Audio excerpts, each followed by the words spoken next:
In my previous life, I was the most loyal maid by my lady's side.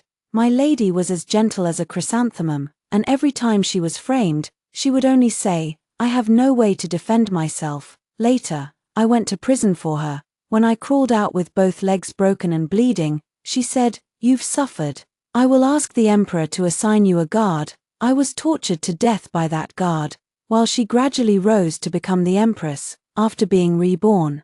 I found that lowly maid in the laundry bureau who would later become the imperial consort. They all say she bewitched the master with her seductive ways, stopping at nothing. This time, I want to see for myself what kind of character a villain is in the eyes of another villain. I had another dream. In the dream, I relived the 10 years I spent enduring hardship in the palace with Qiao Wanwan. No, perhaps for her, it wasn't hardship at all. Countless beatings, scoldings, and forced kneeling. In truth, it was always me who suffered. I still remember when I died, my body was wrapped in a tattered straw mat and thrown into the back hills. My husband, in a rare act of kindness, gave me a solitary grave, though it had no tombstone. Watching from above, I felt nothing but desolation. My spirit drifted into the palace, where I saw Qiao Wanwan dressed in ceremonial robes, surrounded by admirers, preparing for her coronation as empress. She was no different from the innocent and kind young lady I remembered, but I suddenly realized that aside from giving us the leftover pastries, I couldn't find a single good thing about her. She advocated for frugality in the harem and led by example. So while other palace maids received 3 taels of silver as their monthly allowance, those in our palace only received 1.5 taels, as her first-rank personal maid who accompanied her as part of her dowry. I was made an example of and had another half tael deducted from my allowance. I used to think it was because she saw me as one of her own and valued me, but later I realized she probably never saw me as a person at all, since the underworld officers didn't come to collect me. I wandered around the palace and discovered that Lady Jing, who had bullied me, was still living happily, and the matron who had whipped me was still torturing the palace servants. Meanwhile, the mistress I had served for many years was holding the empress's golden seal with dignity, receiving the worship of the crowd. Suddenly, I remembered that time when I was framed. To prove my mistress's innocence, I resolutely entered the prison, where I was brutally tortured. My legs were crushed in the wooden press, and the pain was unbearable. When I was carried back with my blooded, mangled legs, my mistress was standing under the pear blossom tree, wrapped in a fox fur cloak. Admiring her own reflection, seeing me, she smiled gently and said, "Ah Lan, you've suffered." I was in so much pain that I had no strength to speak. My fingers were mangled and bloody from the torture device, and the agony was unbearable. Yet I refused to confess even unto death. "I will surely have His Majesty select a guard or someone for you, so you can leave the palace early and live a good life." Qiao Wanwan's words were gentle, yet they plunged me into despair. Her tone was as if she were bestowing a favor, so matter-of-fact and condescending, as though matching me with such men was already a great act of grace. With a single sentence, she had ruined my entire life. My thoughts were pulled back, and I snapped out of my daze, realizing I was already in the underworld. The judge had just finished reviewing my past life memories and let out a soft sigh. "Qiao Lan, your allotted lifespan has not yet ended, unfortunately. You encountered a master with great fortune." Fortune? I furrowed my brow in confusion. The judge explained that it was the fortune of a naturally great figure, which could also be called destiny. Qiao Wanwan was that master with great fortune, innocent, kind, optimistic, and noble. All these beautiful qualities were destined to surround her. No wonder Qiao Wanwan was a complete failure in the harem struggles. When falsely accused and wronged, she could only say, "100 mouths cannot explain it away." Yet she ended up becoming the empress. I thought to myself, unwilling to accept this fate, and immediately kowtowed 3 times heavily on the ground. "I beg for your mercy, my lord." The judge was a good ghost. He gave me a chance at rebirth and, as we parted, even suggested that I compete with Qiao Wanwan for favor. I flatly refused. "I'll just be a palace maid." The first thing I did after being reborn was head straight to the laundry bureau. Qiao Wanwan had just become consort Rong, and everything had returned to the starting point. if I remember correctly. There should be an old acquaintance at the laundry bureau around this time.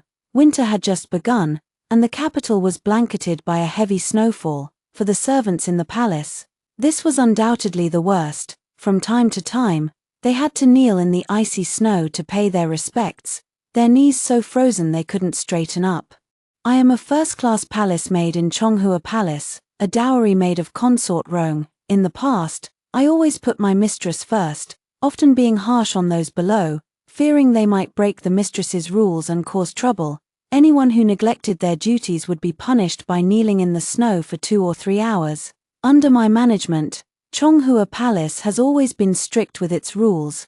Everyone praised Consort Rong for her ability to discipline the servants. And even the emperor had complimented her. Each time, she would only smile and say nothing. The palace maids and eunuchs under my command probably hate me to death.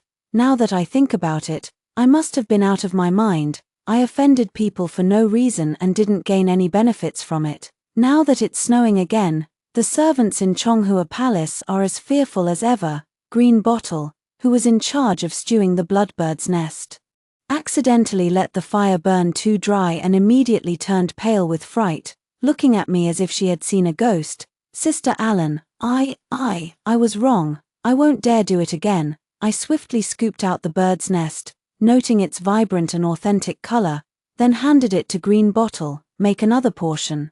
You can have this bowl. But our Chonghua Palace has always been frugal. This child is the most honest, not very flexible in her work. In my previous life, I had punished her many times. A single serving of bird's nest costs 2 taels of silver, enough to feed a poor family for over half a year, not to mention Xiao Wanwan's daily use of donkey hide gelatin and fragrant powder, each costing a fortune. Her frugality is nothing but cutting corners on us servants to save face for herself. In this life, I've long seen through Xiao Wanwan. She's both foolish and wicked. I picked up the spoon, took a taste, then smiled and handed it to the dazed green vase before walking straight out of Chonghua Palace's gate and heading toward the laundry bureau. The cold wind blew straight into my collar all the way. Xiao Wanwan had always talked about getting new winter uniforms for the servants, but to appear modest, she specifically proposed at the 6 Palaces meeting that Chonghua Palace would be the last to receive them. So until now, we're still wearing the old winter clothes from the year before last, which aren't that warm anymore. In the past, I didn't think it was hard. For my mistress, I could naturally endure it. And I would even scold those little palace maids who huddled together for warmth, thinking they didn't prioritize the lady. Thinking about these ridiculous past events, I soon arrived at the laundry bureau. It was quite quiet here, probably because the eunuchs and maids from various palaces were too lazy to come out to deliver clothes. Looking around the entire courtyard, I only saw one palace maid. She wore thin clothes, her face flushed red from the cold. Sitting by the basin washing the eunuch's clothes, in the harsh winter, her hands were soaked in the icy water, turning a bruised purple. Behind her, piles of dirty clothes were stacked like a small mountain, all belonging to the eunuchs. I remember. The laundry bureau was mostly responsible for washing the clothes of palace consorts and those of lower ranks. The task of washing the eunuch's clothes was always assigned to the lowest-ranking palace servants. A burst of lively laughter came from inside the house, as if the palace maids were telling some joke. The young maid in the courtyard just glanced over indifferently and continued with her work. The moment she looked up, I suddenly froze. This face, she was actually the very consort who would later dominate the harem. Your Highness, I blurted out without thinking. I had never known her real name. Only overheard Xiao Wanwan and other concubines mocking her and learned that her name when she was a palace maid was Swanzao, a rather vulgar name. Perhaps hearing my voice, she suddenly lifted her head, a pair of sparkling eyes showing a puzzled expression. What did you say? I saw that despite her miserable circumstances, she still exuded an innate charm. No wonder the emperor would later hold her in his heart. I was about to speak when 2 rough maidservants emerged from the room. Cursing under their breath, one of them immediately slapped Swanzao. Look at you dawdling over washing clothes. No wonder you offended Lady Jing. A few days ago you were still scrubbing chamber pots, and now you've been banished here. Who knows what tricks you used, what a lowly creature." The other one sneered and raised her hand to strike again, but I quickly shouted to stop her. "What's all this racket?" The courtyard fell silent. And some of the onlookers who had been watching the commotion poked their heads out from their rooms. The two palace maids who had been doing the beating, initially looking furious, turned and saw me, immediately rushing over to bow in greeting. "Isn't this Sister Allen from Chonghua Palace? What brings you here to deliver the clothes in person? Is there something you need to tell us?" With Consort Rome currently in favor, these people were putting on their most obsequious faces. I smiled and placed the stack of clothes in their hands. "Consort Rome has ordered me to handle some duties. Coincidentally, you two can wash these clothes. As for her," I raised my hand and pointed at Xuanzao, who was standing there in a daze. "We're short on hands. Come with me to handle the tasks." Xuanzao was stunned for a moment, then quickly came to her senses. She casually wiped her hands dry on her clothes and followed behind me. The two palace maids turned pale, standing in the cold wind like two defeated roosters, yet they had no choice but to force stiff smiles. As I was leaving, I turned back and specifically reminded them, "By the way, the consort's clothes are delicate and cannot be washed with hot water. You two must wash them by hand, and they need to be delivered to Chonghua Palace by the afternoon. If there's any delay, the consort will be furious." The two of them were angry but dared not speak out. Lowering their heads and responding with a yes, I took Xuanzao all the way to the Imperial Hospital and asked her to wait at the entrance. The second old acquaintance I met after being reborn was the Imperial physician Song Yao. Before I was sold into the Qiao family, our families had been neighbors. We often played together as children, and in my previous life in the palace, he had also taken good care of me. It's just that last time we stood on different sides. And he later went over to Consort Jing. If possible, this time I want to pull him over to our side. Meeting a fellow townsman naturally led to a long exchange of pleasantries. Song Yao, who isn't yet a fully recognized imperial physician, has no connections or money, so no one has been promoting or paying him any attention. He was actually quite pleased to see me coming to him for medicine. Without another word, he handed me the frostbite ointment. When I went out, Xuanzao was squatting by the wall, head lowered as she rubbed her hands, lost in thought. So the noble consort had such a miserable past. According to those two girls from the laundry bureau, she even cleaned chamber pots. Thinking this, my heart softened a little. I half knelt down, took her hand, and gently applied the medicine for her. She lifted her face, looked at me quietly for a long moment, and suddenly asked, "Why are you helping me?" I paused for a moment and said, "There's no particular reason, it's just that whenever I see you, I'm always reminded of my former self. Aren't you the head maid by Consort Rome's side? Even a head maid is still a servant. In the eyes of our masters, we don't count as people." I lowered my gaze slightly, letting out a soft laugh before continuing. "But I refuse to accept my fate. I must find a way to live well." "I don't accept my fate either." Her eyes sparkled faintly, as if concealing great ambition. And her tone was exceptionally resolute. After that, I visited Xuanzao almost every day, and taking advantage of Rongfei's influence, I took her out on errands daily. Naturally, she no longer had to wash clothes, and no one dared to bully her anymore. I often used to hear the concubines, led by Qiao Wanwan, chatting together, saying all sorts of filthy things about Xuanzao, things like she would stop at nothing to climb the ladder, betraying her master and forgetting kindness. The noble consort was arrogant and domineering in the palace, flaunting everything she did. When attending banquets, she was always adorned with jewels and ornaments, unlike Qiao Wanwan, who was always dressed with elegant simplicity. I once believed what they said, convinced she was a bad woman. But after spending time with her, I found that Xuanzao never wallowed in self-pity. She actually loved to laugh, but because she was often bullied, she had grown accustomed to staying silent. On New Year's Eve, I feigned illness and didn't accompany Qiao Wanwan to the banquet. Instead, I went to the laundry bureau. The palace maids had all gone to keep vigil for the new year. Xuanzao sat alone by the pool, holding a lamp. The moment I walked in through the door and called her name, her eyes lit up, and she happily exclaimed, "Alan." There was no lotus pond for the nobility to admire, no beautiful floating lanterns, and no sky full of fireworks beyond the pavilions and towers. Just a pitch-black courtyard, a pool for washing dirty clothes, and 2 candle lamps. I made a wish. This time, I will live well. Xuanzao poked my cheek and laughed. Hey, Alan, when I come into power, I'll fill Jinming Lake with water lanterns for you. I couldn't help but laugh. Take good care of yourself, she suddenly said, gazing at the flickering candlelight.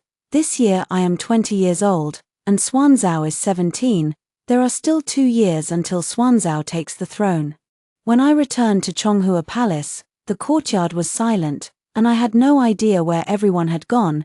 It took a while before Lu Peng rushed in from outside in a panic and burst into tears upon seeing me. Sister Alan, you're finally back. Something has happened to Her Highness. My heart sank, and I suddenly remembered that on this very day in my previous life, Qiao Wanwan was falsely accused of poisoning the young prince.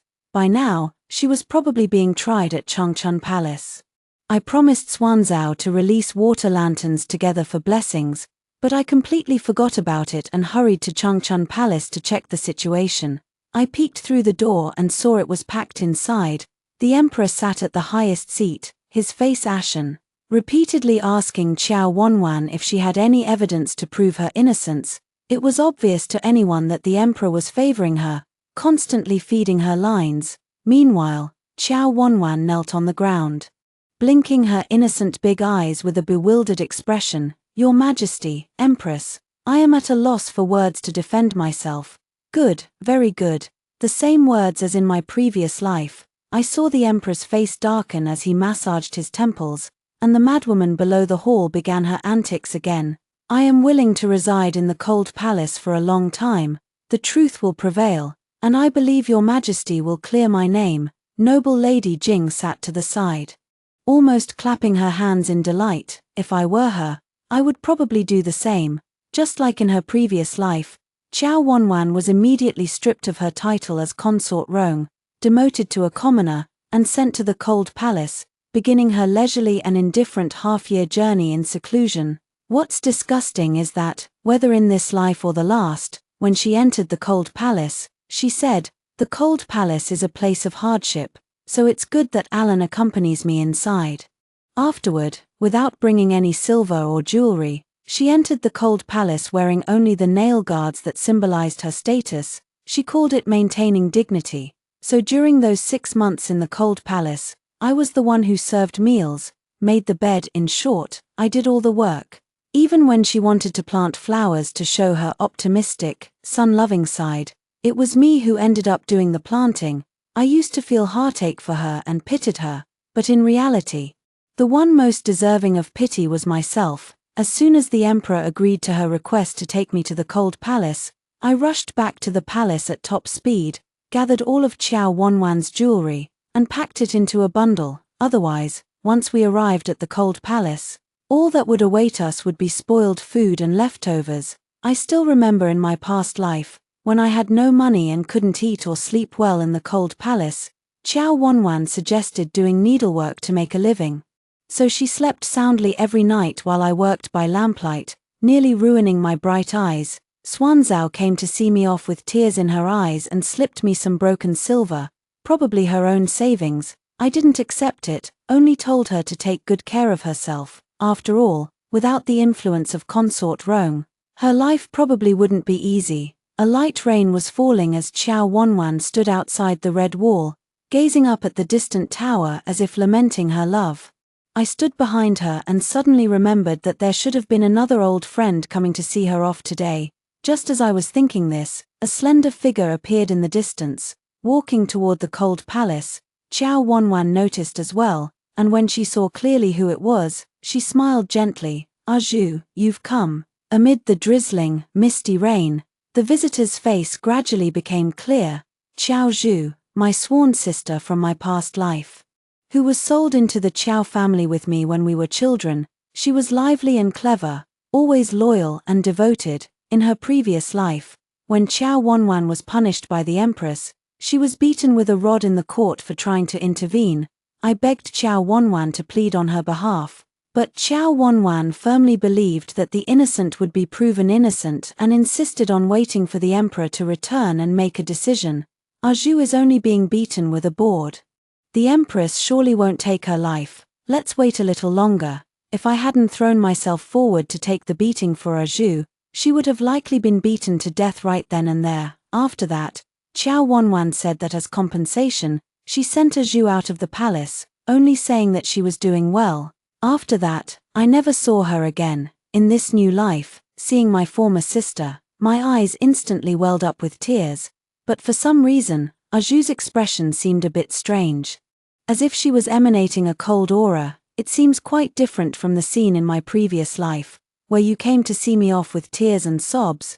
Zhu raised her eyes, stared at Wanwan Qiao for a long time, and smiled. Your Highness, you must take care of yourself. Wanwan Qiao sighed and said, Zhu, look at you, leaving your seriously ill sister for my sake. I know you also want to follow me into the cold palace. Silly girl, with our Lan here, you can rest assured, I'm not reassured, ha. What a big face you have. I almost couldn't hold back from rolling my eyes. Zhu didn't respond, instead looking directly at me, her eyes seemingly hiding a touch of sorrowful tenderness. After a pause, she said softly, Lan, take good care of yourself. A warm feeling flowed through my heart. Whether in my past life or this one, she has always been the one who truly cares for me. Qiao Wanwan smiled and patted Zhu, saying, Don't worry, Lan will take good care of me, of course.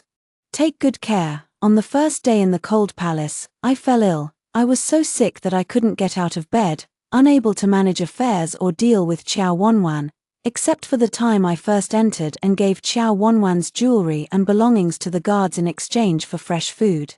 I spent my days lying down, either in bed or basking in the sun in the courtyard. Whenever Qiao Wanwan tried to order me around, I would faint. In my previous life, I also fell ill. That time it was real, caused by exhaustion and damage to my spleen and stomach. After all, I had to help my mistress with gardening and chores every day. When money was tight, the fresh meals had to be given to Qiao Wanwan first. I still remember when I was working with a high fever. She was elegantly tending to the flowers in her proper armor, the flowers I worked so hard to grow. She snapped them off with a flick of her wrist, then sighed mournfully about the poor fallen blossoms. Thinking back, I not only want to slap her, but I also want to slap myself. So in this life, there are no flowers. Want to break flowers and admire your own reflection? Plant them yourself. Alan, help me make a kite. Even if we're living in the cold palace, our hearts should still face the sun. I had just gotten up and taken a sip of tea when I heard Qiao Wanwan's voice outside. She was pushing the door open, startling me so much that I dropped the teacup and immediately lay down on the floor. Master, help me up. I'll make a kite. My voice was intermittent, so weak I couldn't even lift my hand. Qiao Wanwan came over to look at me, her expression somewhat displeased, her brows furrowed with worry. If only I had brought Zhu with me. Alas, she left in frustration. Abandoning the kite making, sour jujube and Zhu would occasionally come to see me, leaving fruits and pastries at the door. Some time later, news came from outside that Qiao Wanwan's father had been imprisoned for embezzlement and bribery. She bribed the guards of the cold palace and stood waiting for news in the chilly wind. I stood beside her, shivering from the cold. Let's go back and wait, young mistress. Qiao Wanwan shook her head. No, I want to wait right here, you go back first. I let out an "oh," then turned and went inside. Qiao Wanwan probably didn't expect me to just go in like that. Her expression froze for a moment before she continued waiting. A charcoal brazier was set up in the room, making it quite warm, while outside the window the wind howled fiercely. If memory served, Qiao Wanwan still had to wait for another hour, after which she would catch a cold and be ill for several days. Wait then, if you maintain your dignity in the cold palace. Your father will have to die. Sure enough, 2 days later, Qiao's father died. He was mediocre, pedantic, and harsh to his servants, so I wasn't the least bit sad about his death. Qiao Wanwan mourned for 2 days, sitting on the bed and muttering guiltily, "It's my fault that father died, it's all my fault." I pursed my lips and said nothing. How self-aware, isn't it indeed your fault? Even after her father's death, she still held on to hope for the emperor, wholeheartedly believing in her love. However, half a month later, it rained heavily, and the room we slept in leaked, soaking all the bedding. I had known this would happen long ago, so when I came in, I went to find Song Yao and got some medicine for colds. Xiao Wanwan couldn't wake me up no matter how hard she shook me, so she gritted her teeth, moved the ladder herself, and climbed up to make the repairs. A pampered noble lady like her had never suffered such hardship before. To make matters worse, she was still wearing her elegant nail guards, and moments later, one of them broke, causing her nail to hurt and even bleed. She was both angry and in pain, and her foot slipped, causing her to fall from the ladder. After this fall, she refused to let it go. She dragged my weak self to the gate of the cold palace, banging on the door and demanding to see the emperor. When I was sick, she paid no attention. When my father died, she remained unmoved. But now, with just a little pain of her own, she couldn't bear it. The emperor actually came, through the vermilion gate. The two of them gazed at each other quietly. Xiao Wanwan looked pitiful and delicate, her tears halfway down her cheeks before she suddenly wiped them away. The emperor's heart softened. I knew it, he always cherished the old affections. Back when the emperor was still a prince, he visited Lord Xiao's residence and fell in love with Xiao Wanwan at first sight from the attic. Later, the two often met in secret outside. And whenever Xiao Wanwan climbed over the wall, it was always Zhu and I who covered for her. Because of this, we were both punished and beaten many times by the master, until Xiao Wanwan returned from her romantic rendezvous. Zhu and I knelt in the courtyard, our faces swollen from slaps. All because we failed to keep a proper watch over the young lady, and the culprit only received a few words of criticism that didn't hurt or itch. Master Qiao said, "A young lady is precious. How can you be so careless about your reputation? If you run out again next time, I'll have your two maids beaten to death." Xiao Wanwan stuck out her tongue and cooed, "I know, Dad, but she would still run out next time, causing Zhu and me to be beaten again." The madman gave birth to the madwoman. Xiao Wanwan was restored to the position of consort Rong, which infuriated several women in the harem, especially Lady Jing, the mastermind behind the recent scheme, who had privately cursed her countless times. Perhaps because I failed to take good care of consort Rong while in the cold palace, the emperor held me accountable. Xiao Wanwan hypocritically spoke a few words on my behalf, which only made the emperor angrier. He directly demoted me to a third-class palace maid, assigned to serve and clean in Chonghua Palace. Now, Zhu is in charge of everything around Xiao Wanwan. However, I noticed that the way Zhu looks at Xiao Wanwan seems full of resentment, as if she wants to kill her, but she always quietly hides it. I didn't ask, and she didn't tell me. With Zhu as the head maid, I still live quite comfortably and even have time to visit Xuanzao during our time in the cold palace. Xuanzao used some silver to transfer to the flower and bird workshop. Now, taking care of flowers and plants has made her life much easier. When I brought Zhu along to visit her, the girl was moving peonies to deliver to the Empress's palace, so we helped her carry them together. As the three of us walked and chatted, the conversation turned to our lives outside the palace. I had always known Xuanzao came from a humble background, but I didn't know she had lost her father in her childhood and later followed her mother when she remarried a merchant. He treated me decently on the surface, but he used to try to take liberties with me. Even wanted to force me to become his concubine, otherwise, he'd send me to a brothel, Xuanzao said, a bitter smile curling at the corners of her lips. Both Zhu and I fell silent, especially Zhu. Upon hearing this, she deliberately reached out and squeezed Xuanzao's hand, saying, "My father is no good either." Beating and scolding me were common occurrences. For the sake of money, he did everything to sell off his own daughter. I already knew that Zhu's parents were not good people. She and I were different. My family was poor, but my parents did their best, sending me to a good household, the Qiao family. At that time, the Qiao family was considered a decent place. At least there were no rumors of servants being beaten to death. Zhu, on the other hand, was passed through several hands by human traffickers before finally arriving at the Qiao family, entering the household at the same time as me. So everyone has suffered so much. Xuanzao sighed with a bitter smile. Zhu suddenly stopped and turned to Xuanzao, saying, "You won't, we will all have good fortune." Her words made me somewhat uneasy. Recalling all of Zhu's actions since she returned to the palace, I always felt it was strange. It was as if she had become a different person. Once lively and clever, always finding ways to amuse her master, but now she often spaces out and doesn't like to talk much, at most smiling when she sees me. A thought suddenly sprouted in my mind. Since I could be reborn, could it be that Zhu also? Zhu, are you? I was just about to speak when I heard voices from ahead, sounding somewhat familiar.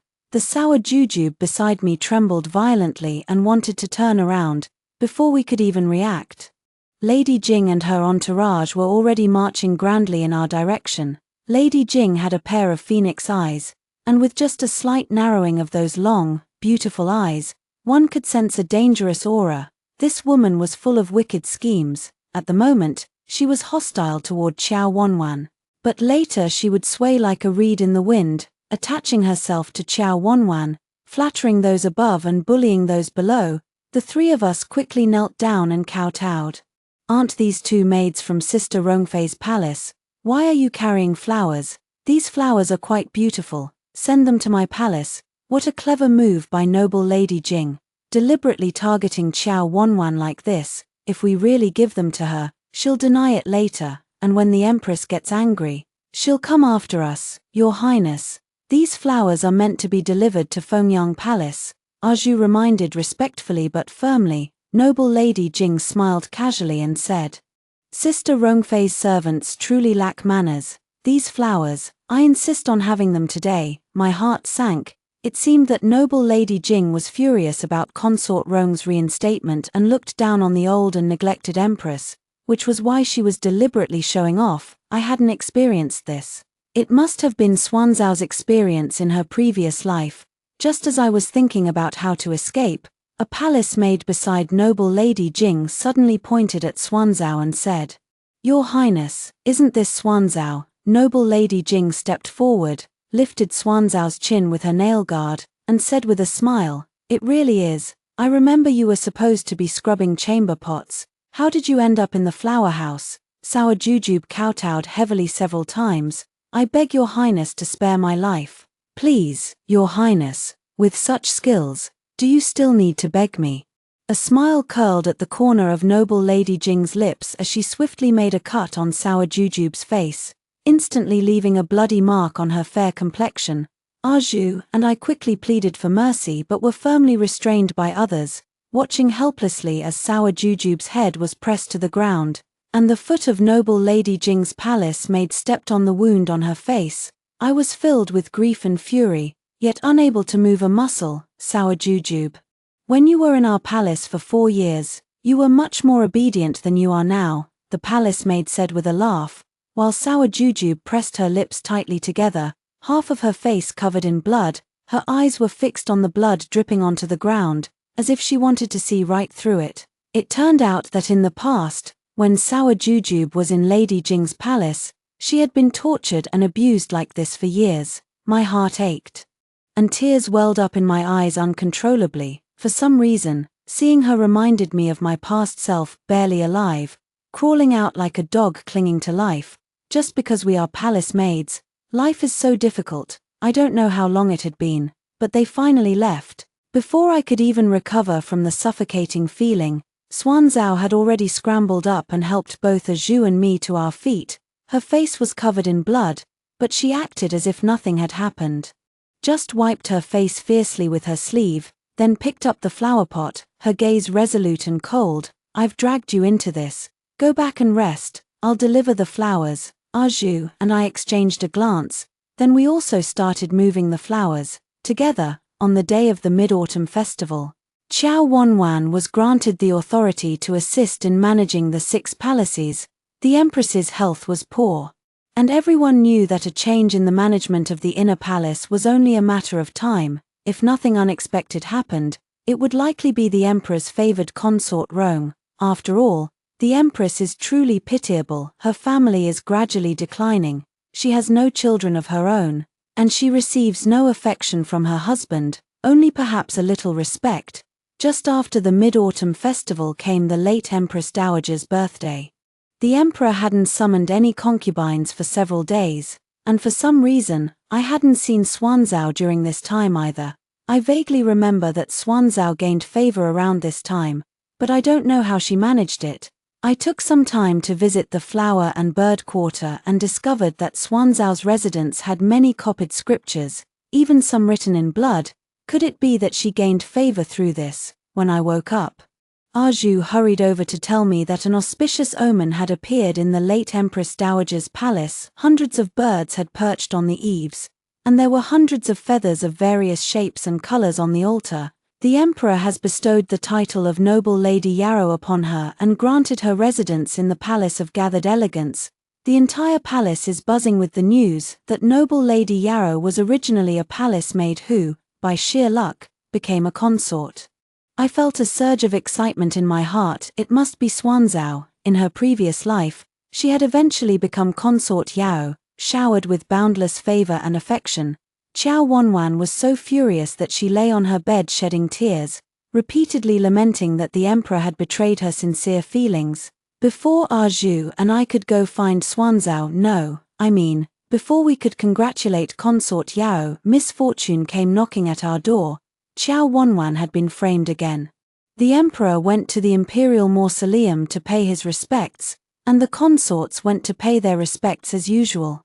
Knowing full well that the empress was in a bad mood, Qiao Wanwan foolishly wore the 9-tailed phoenix hairpin. Originally, it was an 8-tailed one. Zhu and I checked it many times. Zhu had a headache and a sprained foot early in the morning, so in the end, she didn't accompany Qiao Wanwan. But something still went wrong, and when Qiao Wanwan defended herself, she inexplicably said, "My jewelry has always been managed by Zhu. I don't believe she would make such a mistake." As a result, the empress was furious, and just like in the previous life, Zhu was publicly flogged. Zhu was resignedly dragged to the long bench. Qiao Wanwan knelt in the hall, widening her eyes innocently and said, "Your servant has no way to defend herself, but the emperor will surely believe me." I cursed Qiao Wanwan inwardly for being foolish. The more she spoke like this, the more she was poking at the empress's sore spots. For a concubine to flaunt affection in front of the legitimate wife, wasn't that just asking for a quick death? This time, I didn't even bother to plead with Qiao Wanwan. Instead, I threw myself directly onto Zhu, unmoved no matter how much she urged me to get off. The board struck me harshly. Just as it had in my previous life, it seems we simply cannot struggle free from fate. But this time, borrowing Qiao Wanwan's luck, we won't be too badly off.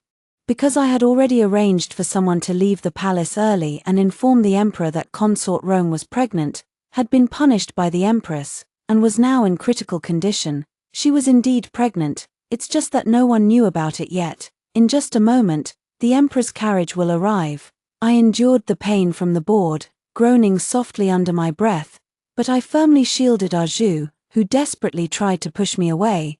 But in this life, I want to protect her.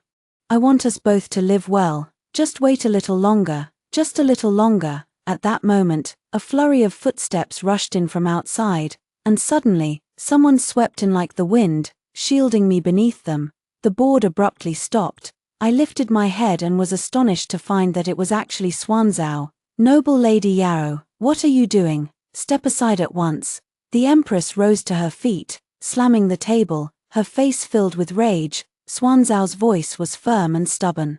"Holding me even tighter. If your majesty wishes to strike, then strike me along with her." On one side was the emperor's new favorite, on the other was the empress in name only. The servants exchanged glances, standing by, not daring to strike, nor daring to retreat. I looked at Qiao Wanwan, her delicate brows slightly furrowed, appearing as serene and unassuming as a chrysanthemum. I suddenly realized that even a low-ranking noble consort could protect two palace maids like me and Zhu. And Qiao Wanwan, who holds the position of consort, could only say that she had no choice, to wait a little longer, and that things would be better in the future. Just as the two sides were locked in a stalemate, the emperor and the Grand Empress Dowager unexpectedly arrived at the same time. I was the one who invited the emperor, But the Grand Empress Dowager lives deep within the inner palace and has always stayed out of the affairs of the harem. She doesn't even appear during the New Year celebrations. Who could have summoned her? I lowered my head and noticed a hint of certainty in Aju's eyes. It turned out that Aju had also left a backup plan. After the emperor appeared, Qiao Wanwan fainted on the spot. Following a diagnosis by the imperial physician, it was confirmed that she was pregnant with the emperor's child. The two previous princesses had both died in infancy, so Qiao Wanwan's pregnancy was like a timely rain. Not only was the emperor overjoyed, but even the Grand Empress Dowager regarded it with great importance. In both her previous life and this one, she was bestowed with a jade ruyi. It's a pity that during the little prince's 100-day celebration, the Chonghua Palace caught fire. In my previous life, I risked my life to save him, burning a large patch on my arm, and in the rush, the little prince hit his forehead, leaving a small cut. Qiao Wanwan was heartbroken. When she glanced at me, she said to the emperor, Alan was also trying to save the little prince. Please don't punish her, Your Majesty. Even if you must, please show leniency for my sake. At that time, I still thought it was my own negligence and that my mistress was kind-hearted. This time, I'm just a cleaning maid. After thinking it over, I feel I should still give Aju a proper reminder. Although she had escaped this calamity, the trouble caused by Qiao Wanwan was still to come. Tonight was Aju's night duty. After waiting for everyone to fall asleep, I deliberately slipped out to look for her at the entrance of the hall, but after searching all around, I couldn't find a single person. In the end, I found her inside the hall. In the pitch darkness, Aju stood silently by Qiao Wanwan's bedside, by the faint moonlight. I was shocked to see a glint of silver flash in her hand. My heart raced with alarm. As I watched the glimmer about to strike down, I quickly strode over, snatched the object from her hand, and pulled her out of the bedchamber. The moonlight cast Aju's face as pale as a demon crawling out of hell, frozen with frost, her eyes icy cold. She glanced at me, her gaze fixed on the chamber door. You shouldn't have stopped me, Alan. I had actually had some suspicions for a while. And now it seems that Aju must have been reborn as well. Perhaps Aju had also been harmed by Qiao Wanwan. Are you also? I tentatively asked. She was startled at first, then nodded. Aju sat down on the steps, a bitter, mocking smile flashing in her eyes. Lan, if it weren't for you in my past life, I wouldn't even have been able to keep my life. But you don't know, Qiao Wanwan. Qiao Wanwan said she wanted to make it up to me by sending me out of the palace. She actually sent me back to my parents. My heart trembled violently. Aju had originally been sold by her parents to the old master to be raised as a concubine when she was just 7 years old. After being sold many times over, she eventually ended up in the Qiao family. Her parents were truly despicable, and Qiao Wanwan had always known this.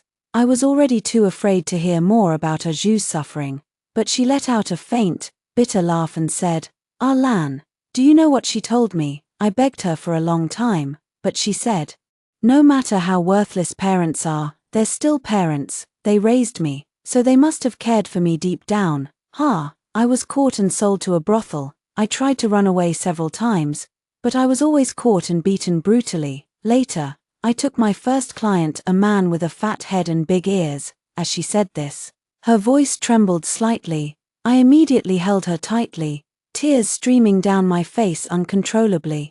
Aju has admired Guard Mo for a long time. He is a man of good family background and cultivation. When Qiao Wanwan first entered the palace and fell into hardship, he even helped us. Guard Mo often carries out duties outside the palace, but every time he returns, he frequently brings some exotic pastries for Aju and me. I think there is affection hidden in the way he looks at Aju. I originally thought that when we leave the palace at the age of 25, I could still see Aju marry the one she loves, but after that incident, Aju was immediately sent out of the palace, and even Mo the guard didn't get to see her one last time. He came to ask, and Qiao Wanwan just smiled and said that Aju had left the palace to marry into a good match. A brothel prostitute, what a fine match indeed. I still managed to stop Aju. I haven't forgotten the hatred, but in this second chance at life, the most important thing is to stay alive first. Letting Qiao Wanwan die so easily, only to sacrifice myself in the process. It's not worth it. On New Year's Eve, Xuanzao was granted the title of consort Yao, at a time when Qiao Wanwan, pregnant with the emperor's child, was granted the title of noble consort and deeply favored. Sour Jujube had actually taken it up another notch. In my previous life, I never knew Sour Jujube was this hardworking. The emperor loved poetry and literature, so despite being illiterate, she studied through the night. Arju and I were essentially her teachers. We had once accompanied Qiao Wanwan as study partners, and now we were teaching everything to Sour Jujube. The palace consorts used to mock wild Jujube for being uneducated, but now they no longer laugh at her. Singing, dancing, Qiao Wanwan tried everything, almost exhausting all means to seduce the emperor. The harem was filled with complaints. The empress summoned wild Jujube every day to reprimand her, and she would kneel for hours on end. Arju and I went to apply medicine to wild Jujube. Her knees were bruised black and blue. It was a shocking sight to behold.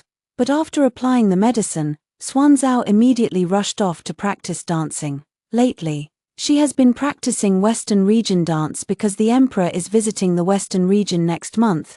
Xuanzao said she plans to secretly hide in the carriage to give the emperor a surprise. She always has so many whimsical ideas. The emperor loves her lively and spirited nature. Unlike the delicate and reserved women in the harem, during the Six Palaces meeting, when it was revealed that Xuanzao had sneaked out of the palace and gone to the Western region with the emperor, almost everyone condemned her. Lady Jing was the first to jump out.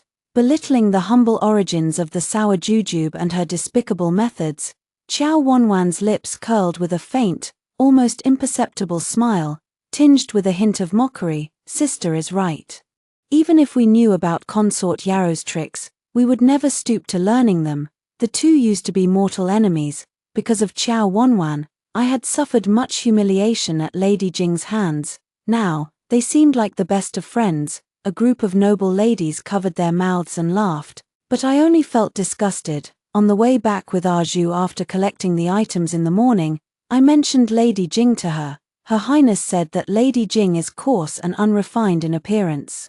Unworthy of serving the emperor, our mistress only pities her, giving her a few scraps of leftover food, and she actually thinks she's precious. Everyone in the palace knows it. I joked with Arju, my gaze inadvertently sweeping over the figure behind the rockery, a smile curling at the corners of my lips. Lady Jing has been coming to the Imperial Garden every morning recently to collect dew for brewing the Emperor's tea. She is a person who holds grudges and is quite scheming, so in this way, Qiao Wanwan is bound to be back on her list of targets. On the day the young prince was born, Qiao Wanwan was appointed as a noble consort, to pray for blessings for her child. She specifically issued an edict to withhold the salaries of all the palace staff in Chonghua Palace, for a full month. The people below were full of complaints but dared not resist, silently gritting their teeth in frustration. The clever ones were already planning to transfer to other palaces. Xuanzao came specifically to ask Arju and me, "Do you want to come work for me? Triple the monthly salary, and I'll have your backs." Arju and I refused in unison. The time hasn't come yet. The previous attempt to sow discord was indeed effective. I once again met the nanny from my previous life who took care of the young prince. She was a spy sent by the empress. There was also a physician, Song Yao, who was planted by consort Jing. In my previous life, Song Yao didn't appear here. So it turns out he had already pledged allegiance to consort Jing at this time. Arju told me that Qiao Wanwan's body seems to be recovering well, but she keeps bleeding. The servants below have quietly cleaned it up and are too lazy to tell her, so she herself doesn't know. I suspected it might be Song Yao's doing, so I went to the Imperial Hospital to find him. Song Yao felt a hint of panic at my appearance, afraid that I might notice something. I shoved a basket of candied fruits into his hands and said with a laugh, "There's no need for formalities between us. You loved these fruits when you were a child, go on. Try some." Song Yao looked somewhat apologetic. "Alan, we each serve our own masters. I have my difficulties too." "How do you know we must serve different masters?" I raised an eyebrow and smiled. "If you stand with us, I guarantee everything you want can be achieved." Song Yao's medical skills were superb. But unfortunately his family background was poor. He wanted to become the head of the imperial hospital, gain recognition for his talents, and make a name for himself in the capital. Consort Rome can hardly be considered a wise master. Song Yarrow frowned slightly. I looked at him and smiled. Who said it was Consort Rome? Lady Yarrow is also a big tree. Song Yarrow quietly became one of us. According to him, Lady Jing only ordered him to add some medicine to harm the body's vitality. I knew these weren't major issues. The important thing was that on the day of the little prince's 100-day celebration, the wet nurse would intentionally set a fire. On that day, Arju and I bumped into Lady Yarrow on the way and were punished to pray for the Empress Dowager, reciting scriptures all night long. Here, it was quiet and sparsely populated. All we could hear was the rustling sound of copying Buddhist scriptures. I sincerely kowtowed, grateful to the heavens for giving us, as lowly palace maids, a chance to be reborn. After tonight, the course of history would likely be completely altered. Beside us, there were refreshments prepared by Swanzhou in advance. After Aju and I finished eating, we continued copying until dawn. Only then did we lift our heads and exchange a glance before returning to the palace. The Chonghua Palace was burned beyond recognition overnight. I could hardly tell it was the same resplendent, magnificent palace. White funeral banners hung at the palace gates, and inside the hall, a crowd of people knelt in mourning. Arju and I quickly slipped in quietly and knelt at the back of the crowd. From the front, we could hear the emperor's furious reprimands and Qiao Wanwan's soft, muffled sobs. I cannot believe that a mere nanny, for the sake of a few dozen taels of silver, would dare to set a fire and harm the imperial heir. I felt a bit amused inside. She was probably referring to that nanny whose reward money she had withheld by half, the one who was the empress's spy. I couldn't quite make out what the emperor said, but I saw the nanny being seized by the guards and dragged out harshly. The mastermind behind it all, the empress, who had long been a figurehead in name only, fell gravely ill upon learning that her scheme had been exposed. But in the end, the young prince was gone. With Arju and me not around, there was naturally no need to take responsibility. Unfortunately, Green Bottle and the others were beaten black and blue for their negligence in supervision. When Qiao Wanwan was in her prime, they received no rewards, yet when something went wrong, they were the ones punished. I thought of my past life and felt deeply distressed, so I immediately went to find Song Yarrow to treat these sisters' injuries. Of course, the consultation fees were deducted from Chonghua Palace's expenses. We just needed to add a little more to Chonghua Palace's expenditures, treating it as medical fees for Consort Rome, and naturally, we wouldn't owe our physician Song anything. The death of the little prince changed Qiao Wanwan's path. I had originally thought about many things that would happen later, including our strategies after she became the empress. But now, Qiao Wanwan stays in her room all day and simply refuses to go out. Every day, she blames the greedy nanny, the careless palace maids, and even the emperor. If the emperor had been with me that day instead of going to find Lady Jing, my son wouldn't have left. Snow was falling outside the window. She sat by the bed, murmuring to herself, wearing only a fox fur cloak. I walked over to collect the tea set and nodded in agreement, saying, "You're right, Your Highness, alas.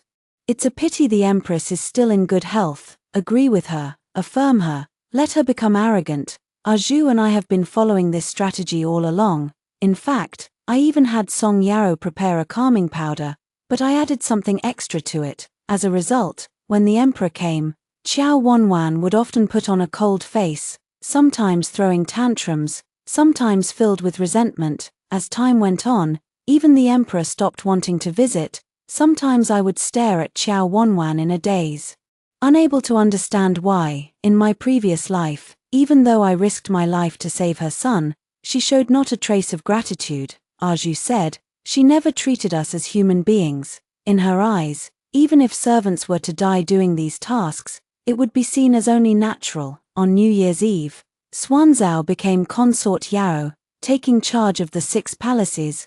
Qiao Wanwan began writing poetry, occasionally shedding tears as she recounted her past with the Emperor. No one cared anymore.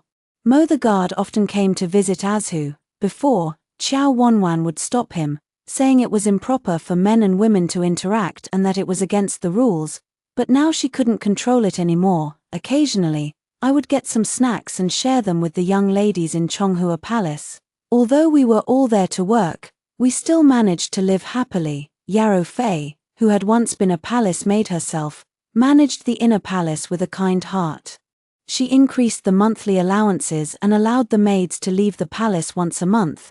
By the age of 25, everyone could return home to reunite with their families. When Yarrow Fei gave birth to her third son, she was finally promoted to the rank of noble consort.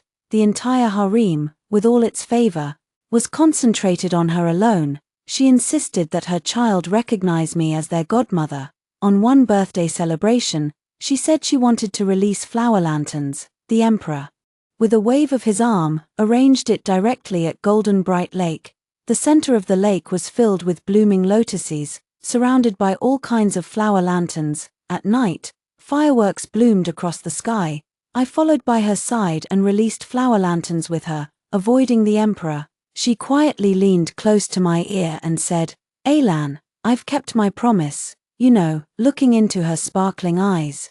I suddenly remembered the 2 candle lamps in the darkness when we sat by the dirty pool at the laundry bureau all those years ago, and the wishes we made. Back then, I thought to myself, I must live this life well. Snapping out of my thoughts, I caught sight of Azhu and Guard Mo not far away, releasing a floating lantern together. She was closing her eyes to make a wish, while the man behind her watched her with a gentle smile. The shores of Golden Bright Lake were crowded with palace servants. Consort Yarrow wasn't one for strict rules. Regardless of status, everyone was allowed to come and float water lanterns to pray for blessings. I was surrounded by several young princes and princesses, laughing and chasing each other, tugging at my clothes and calling out, "Auntie." I smiled and released a water lantern of my own. That year, I was 25 years old. Azhu left the palace a year before me and married Guard Mo. The wedding was organized by me, Consort Yao, and the sisters from Chonghua Palace, and it was incredibly lively. When she left, her eyes were red, and she said she would wait for me outside the palace. I am grateful that, despite all the hardships she endured, she remained the loyal and righteous Azhu. At last, in this lifetime, she can truly be happy. Consort Yarrow couldn't bear to part with me and even tried to bribe me with gold, jewels, and handsome young men to make me stay, but I still want to leave the palace and live my own life. My wish in this life is to use the silver I've saved over the years to open a restaurant and cook delicious dishes.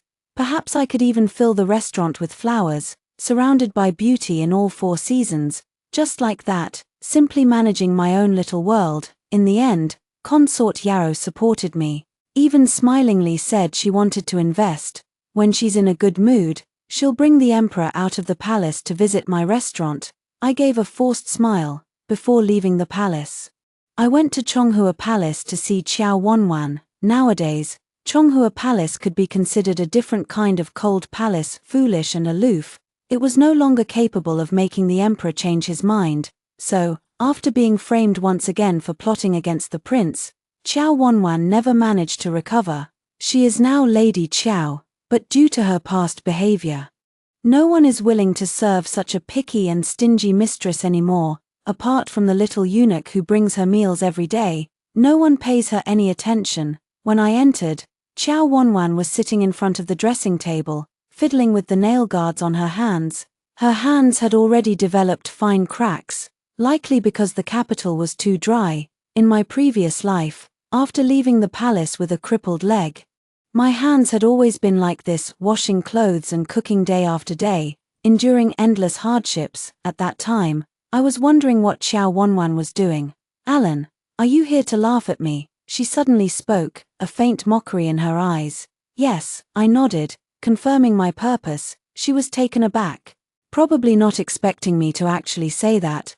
"How does it feel to betray your master?" I thought for a moment and replied, "I'm actually quite pleased, but it's not betrayal, it's revenge."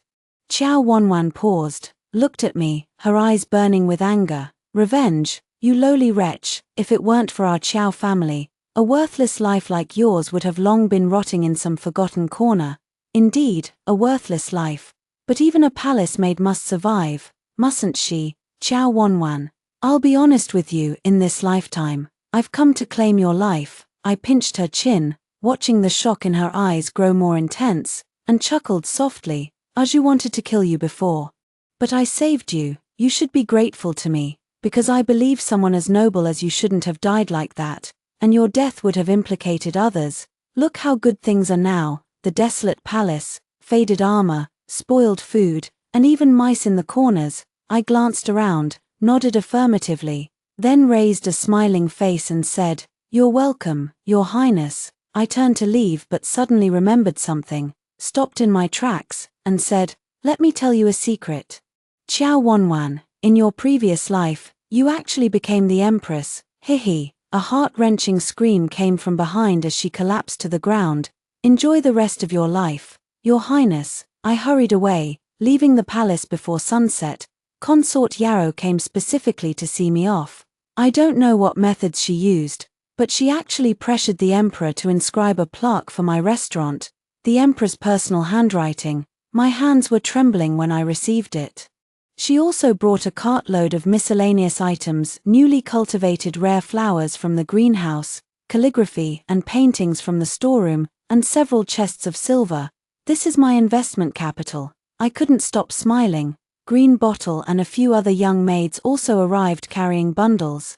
Just as I had promised, some palace servants had been sold by their families. Even if they were to leave the palace, returning home would only lead to being sold again, so they decided to join me in opening a tavern instead. Take Green Bottle, for example. She's absolutely unmatched at making pastries. I think it's quite nice for women to support each other and manage this world together. After hearing the first story above, what are your thoughts? Feel free to share your opinions in the comments section. Next, there is another similar story. Let's continue to see.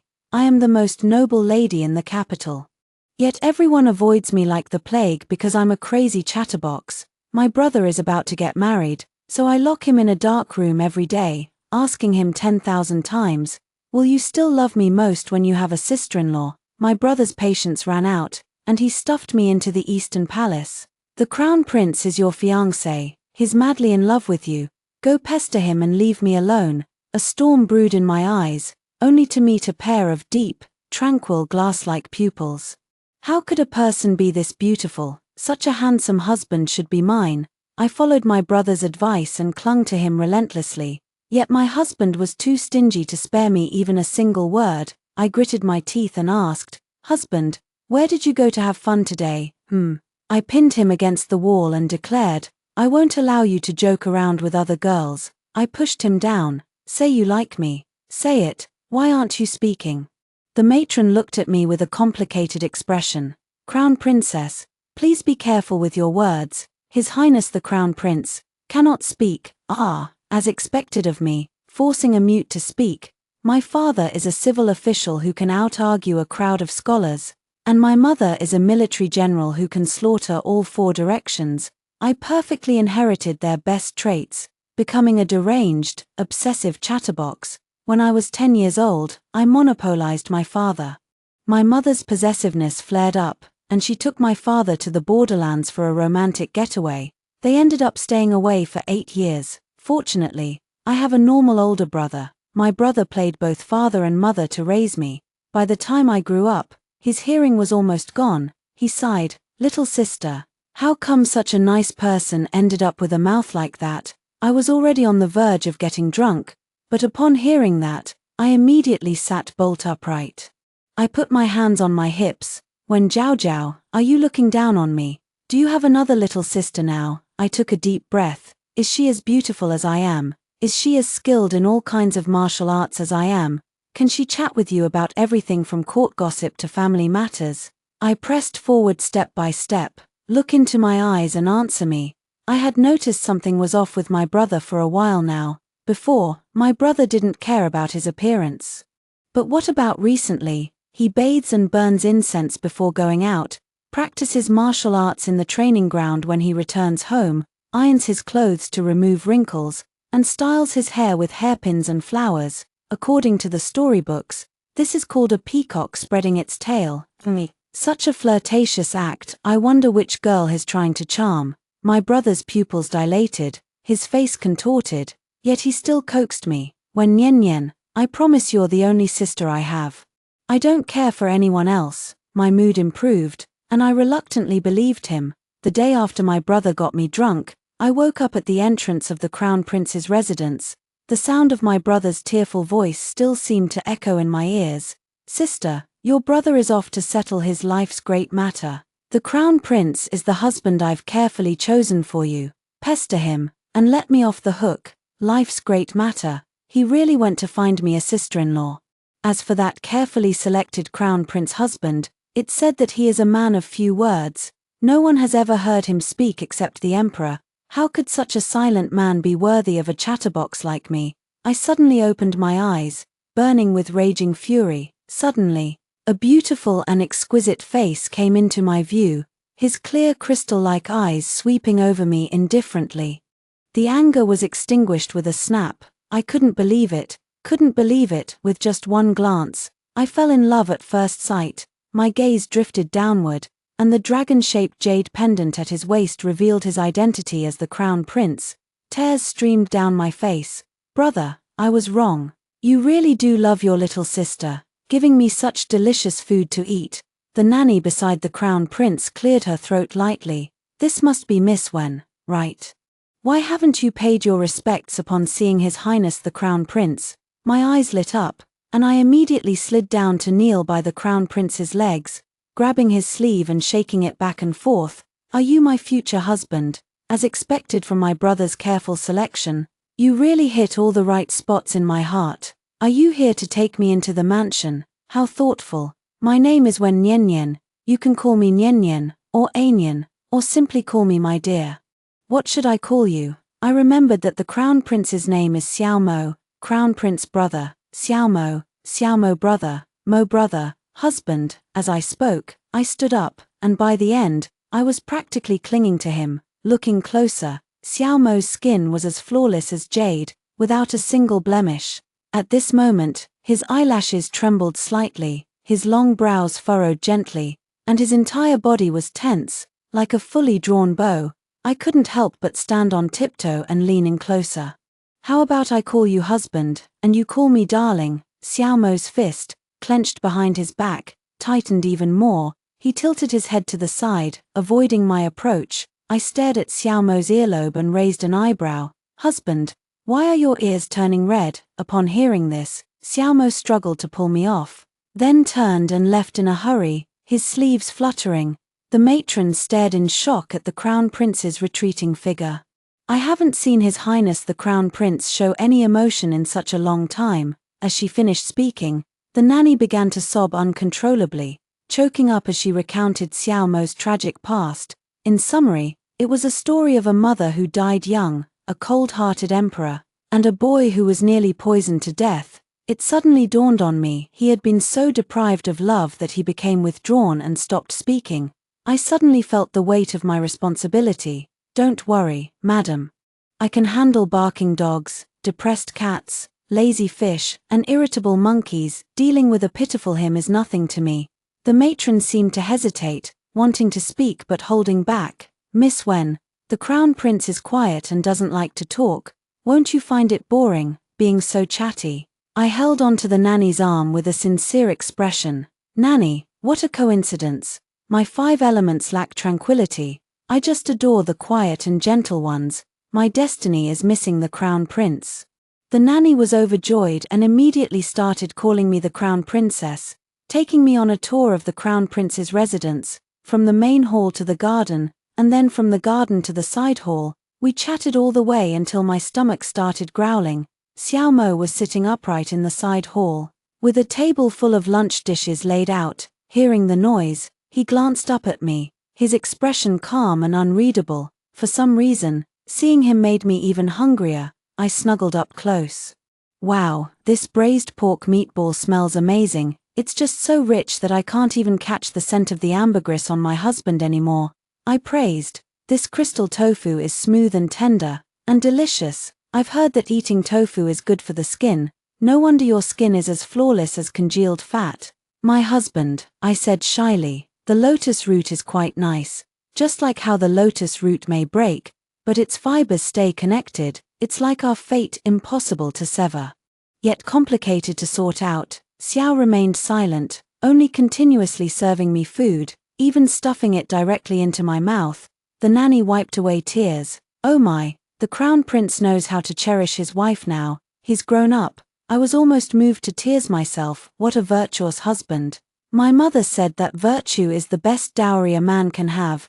The first time she saw my father, he was cooking, and she immediately started thinking of names for their children. Speaking of children, the pomegranates in the backyard are ripe now. Pomegranates symbolize many children and blessings, such a good omen. So, dear husband, eat more, so we can have many children later. I took a pomegranate from my sleeve and handed it to Xiao Mo. Don't be shy, eat it openly. The nanny stepped forward to help peel the pomegranate. The crown princess is right. Xiao Mo looked at the nanny in disbelief, stiffly put down his chopsticks, his ears flushed red and his gaze numb. As if he were about to say the next second, "Shut up."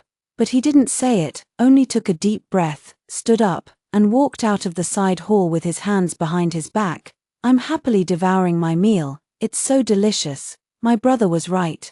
Xiao Mo is indeed perfect for me. He actually listened quietly to all my ramblings without interrupting. The nanny said Xiao Mo has to study with the grand tutor this afternoon. I waited by the door, chatting with the swallows, complaining to the lanterns, and even quarreling with the plants. Suddenly, the sound of an argument came from the room, and I leaned in to listen. Royal brother, the grand tutor is asking you a question. Why are you acting like a mute? Grand tutor, I think you should stop wasting your efforts. My royal brother probably doesn't understand a thing and is too embarrassed to speak, pretending to be profound. Oh, it's Xiao Mo's younger brother, the third prince. The nanny said the third prince is the child of a favored consort, deeply cherished by the emperor. In contrast, although Xiao Mo is the legitimate son of the empress, he is merely a pitiful soul with a hollow title, unloved and uncared for. No, my husband shall be cherished by me. I kicked the door open directly. You may have a mouth, but your throat leads straight to your intestines. Everything you say is nothing but nonsense.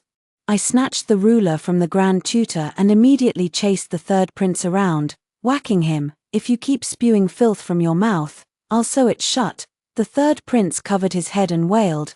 Who are you? How dare you hit me? I lifted my chin proudly. I'm your sister-in-law, as the eldest brother's wife. I'm like a mother to you. Let me teach you about respecting your elders. By law, as a prince insulting the crown prince, you've committed a grave offense. The penalty ranges from caning to beheading. Which will you choose? The third prince, being a bully who only preys on the weak, immediately started sobbing. Sister-in-law, I was wrong. Me, what a spineless creature. The grand tutor flusteredly dared not step forward. Stop fighting, all of you, Your Highness the Crown Prince. Please intervene quickly. Xiao Mo looked at the third prince in astonishment, then at me, and shook his head faintly. Ah, my poor little husband, when bullied, all you know how to say is I forgive you. I immediately grabbed the grand tutor's beard and forced him to kneel before the crown prince. So you're the grand tutor. As an educator, your duty is to impart knowledge, resolve doubts, and remain impartial to all. Yet you, simply because the third prince enjoys more of His Majesty's favor, allow him to bully the crown prince. Where is your professional ethics? Moreover, the crown prince submits his assignments daily. How could you not know how well he is learning? The grand tutor clutched his beard and begged for mercy. The crown princess is absolutely right. Although the crown prince speaks little, he possesses profound wisdom. Every word he utters hits the mark. He truly has the talent to govern a nation. I tilted my head to look at Xiao Mo, raising my chin slightly. Of course, the man I, when Nyan, have chosen is naturally outstanding. In an instant, Xiao Mo's face flushed red. He stared at me blankly, his gaze complex. I leaned in close and whispered in his ear, "Husband, don't worry, this matter was their fault from the start. Even if it were brought before the emperor, we would be in the right." Xiao Mo suddenly dodged away from me, covering his ears and not daring to look at me. Then, he wrote a few words with bold and flowing strokes. I took a look. "My affairs are none of your concern." Hey, what do you mean it's your business? You're my husband, we're one as husband and wife. If you encounter injustice, I should naturally seek justice for you. Speaking of injustice, tell me, have you been bullied often? Speaking of bullying, let me teach you how to fight back. First, directly shout darling, save me. Second, retreat behind me. Third, unleash those long legs and run for your life. The Grand Tutor and the third prince stared blankly, while Xiaomo fixed his gaze on my mouth, his ears growing redder and redder, flushing all the way down to his neck. I chattered on until the moon rose above the willow branches. Xiaomo handed me a cup of tea, and I took it and drank it all in one gulp. Gazing at Xiaomo's jade-like face glowing in the moonlight, I asked dreamily, with such a handsome face, your voice must be just as pleasing. Why don't you like to speak, my husband? Yes, besides being a looks person, I'm also a sucker for a good voice. I've heard a heavenly voice before, but when I think about it carefully, I can't remember who it belonged to. The smile that had been playing on Xiaomo's lips faded away. He hurriedly left under the moonlight, with long legs and a slender waist, his spirit clear and bones elegant. My eyes were glued to him. He seemed to sense it, his steps faltering. Thank you again, brother, for finding me such an exceptionally handsome husband. He could actually listen to me speak so quietly. There probably isn't a second one like this in the Imperial City. It's a bit of a pity that Xiaomo really doesn't like to talk. I even started to suspect he might be mute, but soon, I realized I was wrong. That day, I went out to clear my mind, but I found that Xiaomo, who the nanny said was studying, was actually boating on the lake. Across from him was a charming beauty. Xiaomo looked at the beauty with a smile on his face and spoke to her cheerfully. The two of them exchanged words back and forth. Xiaomo even affectionately patted the other's head. Snap, I broke the candied hawthorn in my hand. How nice. With me you're all shy, unwilling to talk, and don't want to go out. He's all smiles and laughter with others, chatting and playing along, and he even teamed up with the nanny to trick me into staying home to study. I slowly walked back, radiating a gloomy aura. I struggled to suppress the urge to lock Xiaomo in a dark room. Returning to the Crown Prince's residence, it was already late in the evening. Xiaomo was sitting in the study reading a book. When he saw me, he put the book down. I snorted lightly and directly pressed him down to sit on the couch. The matron covered her face and said, Crown Princess, have you eaten? How about having a meal first? You'll need the energy. After all, Xiaomo's face flushed bright red as he shook his head repeatedly. I touched my face. Husband, where did you go to have fun today? Xiaomo lowered his eyes and pointed at the desk. I pushed him over. You're lying. I saw you boating with a beauty today, and you smiled at her. How could you smile so brightly at someone else? Xiaomo stiffened. I touched my lips. Husband, I'll give you one chance. Tell me, who is that woman? Do you like her? His lips moved, but he said nothing. I tugged at him. Every time you're with me, you don't speak. You really don't like me. After all, I was wrong to place my trust in you. I pounded the bed. Even if you don't like me, I want to hear you say it yourself. Speak, speak, speak, speak. The nanny finally realized something was wrong. Seeing that Xiaomo was about to cry, the nanny spoke with a look of grim determination. Your Highness, please don't force the Crown Prince anymore. The Crown Prince can't speak. Mute her. It turned out that Xiaomo had been ambushed early on and poisoned. Although he survived, his voice was ruined. A crown prince who cannot speak would damage the imperial family's dignity. So this matter had always been kept secret, and that beauty from today was the princess, the crown prince's own sister. The princess, having grown up with Xiaomo, could read his lips, so from a distance it looked as if Xiaomo was speaking. After figuring out the whole story, I guiltily lowered my head. Xiaomo lay beneath me, his clothes in disarray, like a little mushroom battered by wind and rain. I tried to save face, as expected of me, forcing a mute to speak. Haha. Xiaomo remained silent, only using his eyes to condemn me. I quickly got off the bed and diligently straightened the crown prince's attire. Husband, I was wrong. I shouldn't have lost my temper with you. But you don't know. I've been very gentle with you. I didn't even lock you in the dark room. And is my husband completely blameless in this matter? Even if she is your sister, You shouldn't smile at her so sweetly. Your affection for her cannot surpass your affection for me. Xiaomo widened his eyes, staring at me in stunned silence, his breathing growing rapid with anger. Just as I was about to speak again, he suddenly pushed me away. He drove both me and the nanny out of the study and slammed the door shut with a sharp bang. Suddenly, the door opened again, and a piece of paper was shoved into my hand. Who I like, who I smile at, none of it has anything to do with you. That was going too far. My possessiveness started to take over, and my fists clenched with a crackling sound. I banged on the door. Xiaomo, if you don't open this door, I'm going to lose it. The response to me was the extinguished candle flame. I directly crushed the paper and sighed deeply. Men are so prone to petty tantrums. My father is the same, saying one thing but meaning another. Every time he gets angry, he starts complaining. I am already past my prime, and you've grown tired of me, no longer loving me. I'll leave. You can find someone else. After all, I only want my wife to be happy, unlike others who only want her money. Promise me, after I leave, you must be happy. Okay, my mother would usually pin me against the wall domineeringly. Leave. Where do you think you're going? Let me tell you, aside from being by my side, you're not allowed to go anywhere. Then, she would personally shut my father's mouth. Finally, she would pin my father down on the bed and subject him to a merciless round of torment. Mother is just too cruel. As for Xiaomo's face, I truly can't bear to bully him. Then I need to do something to vent. Otherwise I'll just get more and more depressed. I found an axe and rushed to the backyard in a flurry. The backyard was rustling with wind, and bamboo shadows swayed. I curled my lips, charged into the bamboo grove, and went on a wild hacking spree. Suddenly, birds and beasts cried out, dust flew, and stones rolled. As the moon set and the sun rose, I was covered in morning dew, my entire body icy cold. Bang! The back door was slammed open. Xiaomo rushed over in a panic, wanting to say something but unable to speak, his face flushed red. The nanny quickly spoke up. Crown Princess, the Crown Prince says you must not do anything rash. Do something rash. How could I? After venting all night, I've already come to terms with it. Although Xiaomo is a bit cold, but he's so handsome.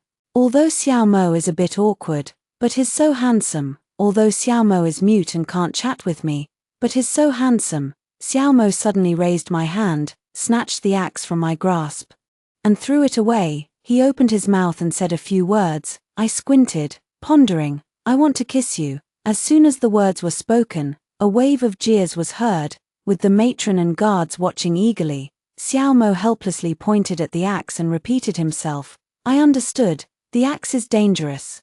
Xiaomo nodded and said a few more words. Was I wrong? Xiaomo nodded again, his glassy eyes flickering with tiny flames yet appearing moist. Suddenly, I understood. He had realized his mistake from yesterday and was worried I might harm myself. I was deeply moved. After all, my husband still cared for me. I smile. My dear husband, are you worried about me? I lean closer. My dear husband, don't worry, I'm just full of energy with nowhere to vent it, and it's making me restless. I take his hand. Originally, I wanted to use this energy on you, but unfortunately, my dear husband, your health is weak. I really can't bear to. So I can only find something else to do. I embrace him. Or, do you want me to bully you? The matron flushed bright red and shooed the attendants away. Don't you have any sense? Out, out, out. Xiaomo's palms were sweating. I gave his hand a squeeze, and he stumbled backward in a fluster. His foot bumped into something. Xiaomo looked down and finally noticed the ground was covered with kites of all kinds. That's right, I had spent the whole night making kites. Since childhood. Because of my violent temper and tendency to erupt with possessiveness, I would lock others in dark rooms. My parents couldn't stand it, but my brother said that evil cultivators have their own methods, so he dismissed all the maids, guards, and cooks. Whenever I got angry, he would make me chop wood, turn the millstone, pound rice cakes, tame horses. When I get irritable, he makes me play the qin, play chess, practice calligraphy, and paint. When I get naggy, he makes me read storybooks, go bargain hunting, sell goods, and mediate neighborhood disputes. While other noble ladies attend flower viewing banquets, I've become a jack-of-all-trades laborer, apart from my powerful family background, my title as the #1 noble lady in the capital has long been gone, but fortunately, thanks to my brother's treatment, I've become capable of almost anything. Now, I'm taking Xiao Mo to the market to sell kites. Shopping is a great way to vent the desire to talk. And I also want Xiao Mo to experience the hustle and bustle of the market to stimulate his urge to express himself. Soon, a young lady stopped by. I gave Xiao Mo a look, and he handed the kite to the young lady. I quickly recommended, "Miss, would you like a kite? The weather is clear and bright today, with a gentle breeze, perfect for flying kites. How about this butterfly kite? It's colorful and dances gracefully, just as charming and lovely as you are." The young lady covered her mouth with a light laugh. "The kite is lovely, but it's a shame there's no gentleman to accompany me." As she spoke, she glanced at Xiao Mo, her expression both shy and timid. Immediately, I straightened my face, pulled Xiao Mo over, and gave him a sweet kiss. "Oh, if you don't have it, then go find it. Is it that you don't want to? Even if you don't want to, you can't covet what belongs to others, and if you're not buying, then move along. Don't get in the way of my business." The young lady stamped her foot and left. The temperature in my hand kept rising. I turned my head and noticed the crown prince's cheeks were flushed, as if thoroughly heated. I swallowed hard, hearing the voice. Xiao Mo pushed me away and hurriedly lowered his head to tidy up the kite. "Is that you, Miss Wen?" A young man dressed as a scholar approached the stall and bowed gracefully. I recognized him as one of my father's disciples who had come to our home to study when my father was still alive. "Master Shen, long time no see. I see you've bought some paper and brushes. Are you preparing for the imperial examination? Then I suggest you buy this rock kite. It has a great meaning. Soaring 10,000 miles and spreading your wings to fly high. Master Shen is sure to make the list and have a broad official career." Master Shen looked at the rock kite and happily accepted it. Miss Wen is as eloquent as ever. I somewhat enjoyed this kind of back-and-forth conversation and began to talk incessantly, from tales of the martial world to secrets of the imperial city, from which shop in the East Market has the best steamed buns to how many kittens the general's house cat has given birth to. Young Master Shen kept chiming in, then suddenly asked, "And who is this gentleman?" I proudly declared, "Naturally, he is my husband," I proudly said. "So, isn't he like an orchid in a secluded valley and a tree in a forest of jade, unmatched by anyone?" Mr. Shen nodded. "Indeed, it's just, I thought you would prefer someone more talkative." I nodded. "It is a bit of a pity, but, he's gone, huh?" I quickly turned my head and saw that Xiao Mo had already boarded the carriage. I hurriedly chased after him and climbed into the carriage. Where Xiao Mo was holding a kite, lost in thought, I moved closer. "Husband, why did you leave? Wasn't selling kites fun?" Xiao Mo ignored me, and ever since then, he has become very strange. I accompanied him while he studied, and he wrote. Young Master Shen must sound very pleasant when he reads, unlike me, who can only read silently. Me, this feels so familiar. I took him horseback riding, and he was wearing a form-fitting martial arts outfit that made me gasp in admiration. He dodged my wandering hand, cleared his throat lightly, and wrote, "I've heard that young Master Shen is exceptionally skilled in horsemanship and archery. Unlike me, with my frail health, I'm afraid I can't satisfy you." Me, something's not right. When I cooked for him, he wrote, "My mouth is only good for eating. Unlike young Master Shen who can keep you company in conversation." Bang! I put down my chopsticks. Why has this person been so sarcastic lately? You deserve to be punished. Before I could take any action, Xiao Mo looked at me, his eyes filled with the message. "Are you going to scold me? You're actually scolding me because of young Master Shen." Me, did I actually understand that? Xiao Mo was angry and locked himself in the study.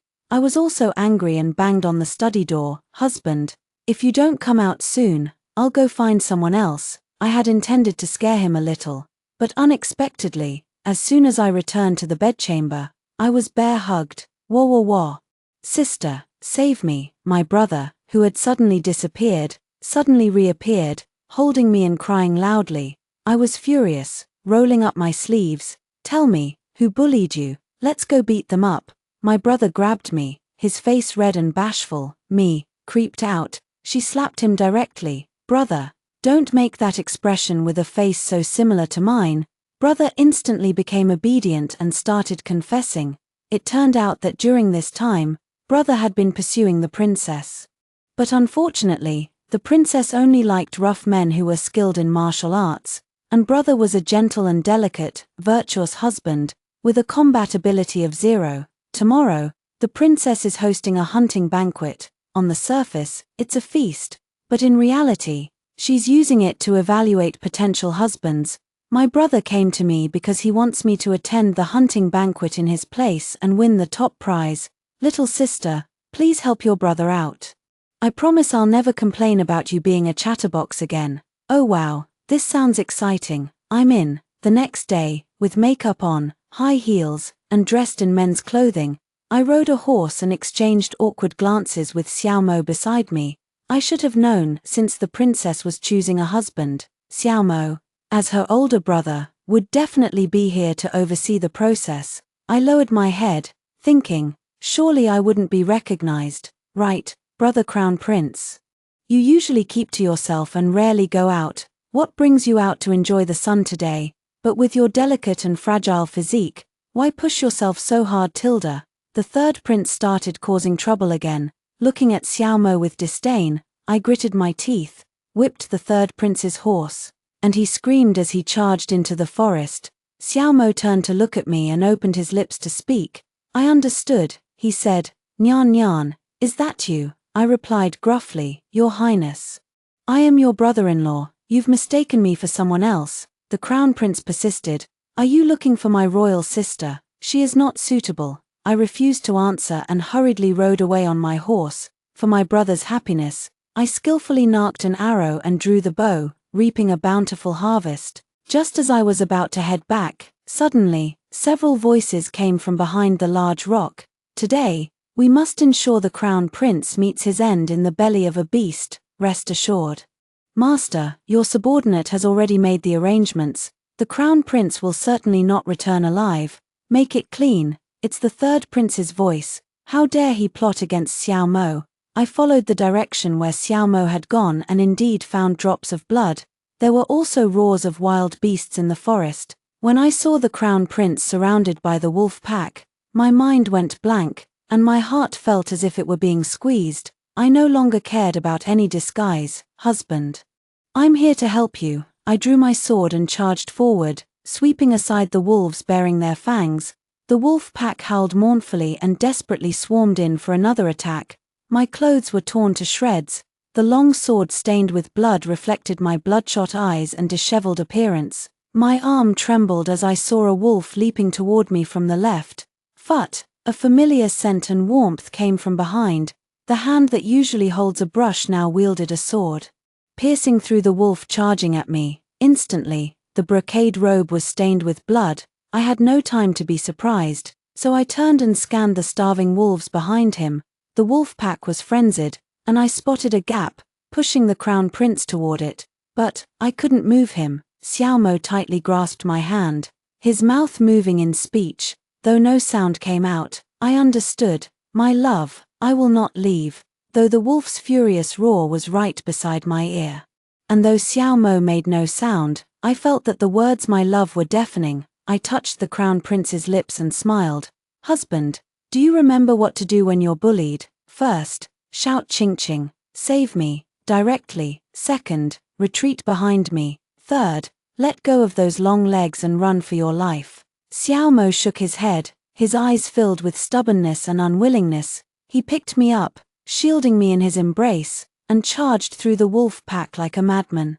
Only then did I realize that the frail crown prince had arms that were warm and strong. I leaned against his chest, feeling my heart pound like a drum. It was his, and it was mine. The scent of blood filled my nostrils.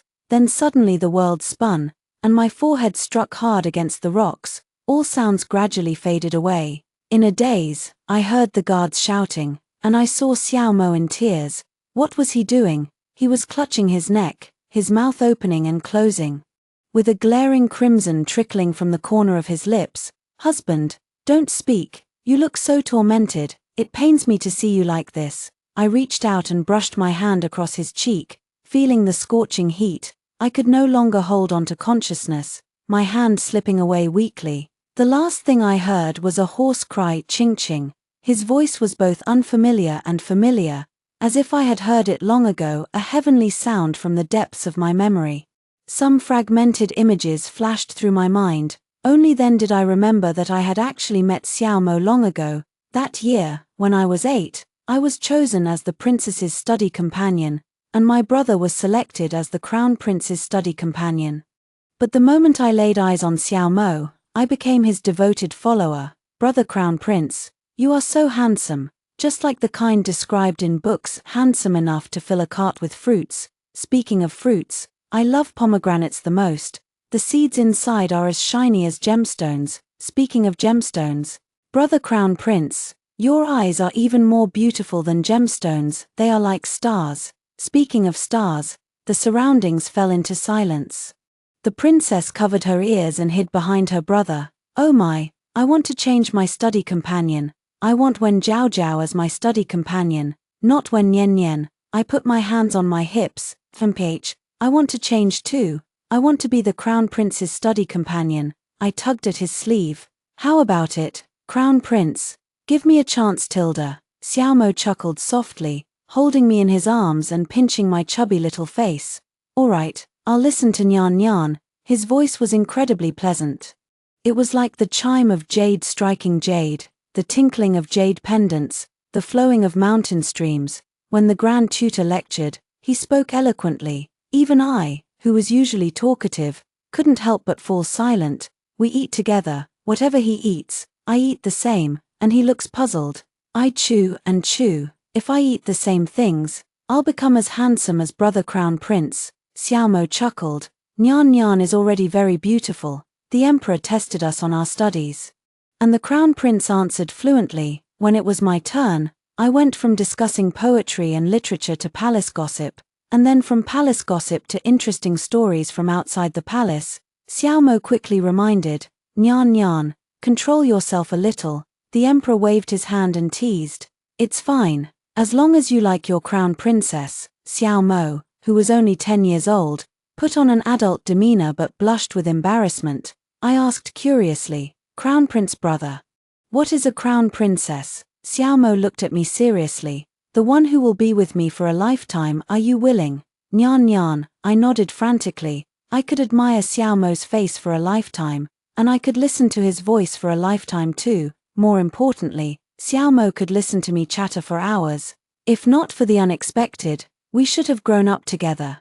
But that year when I was 10, a rebellion broke out in the imperial palace, led by the Empress's relatives. My mother and I, along with other officials' families, were imprisoned in the palace as leverage to control the court officials. However, they didn't expect that my mother was a seasoned veteran of countless battles. She once fought alongside her father to help the emperor conquer the realm. After the realm was pacified, she retreated to the inner household, never expecting to become the key to quelling the palace coup.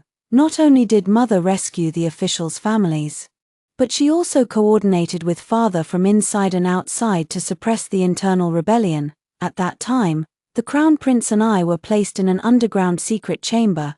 The secret passage was dark and damp, the sounds of slaughter outside seeming just a step away, blood trickling down through the cracks above. I couldn't help but scream and shout, only to have my mouth covered by a pair of hands. Nyan Nyan, don't shout, or we'll be discovered. Xiao Mo held me close, pressing me against his chest, and continuously patted my back. Sleep, Nyan Nyan, just sleep, and you'll feel better. The palace coup lasted for 2 days. In my dazed state, gentle reassurances whispered in my ears, washing away the brutality of clashing blades and fierce battles. By the time I fully regained consciousness, I had already forgotten the days spent in the palace. Only one lingering effect remained. I could never sleep peacefully at night, haunted by ethereal voices in my dreams.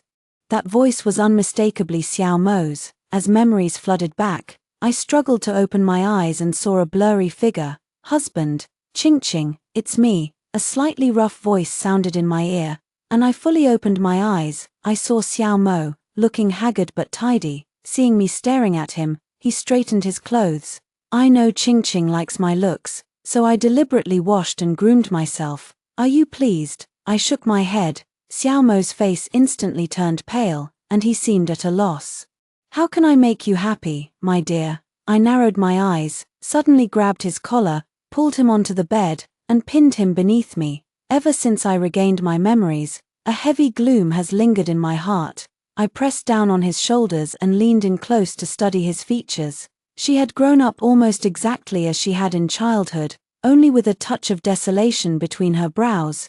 Xiao Mo wanted to struggle but didn't dare, forcing a flattering smile instead.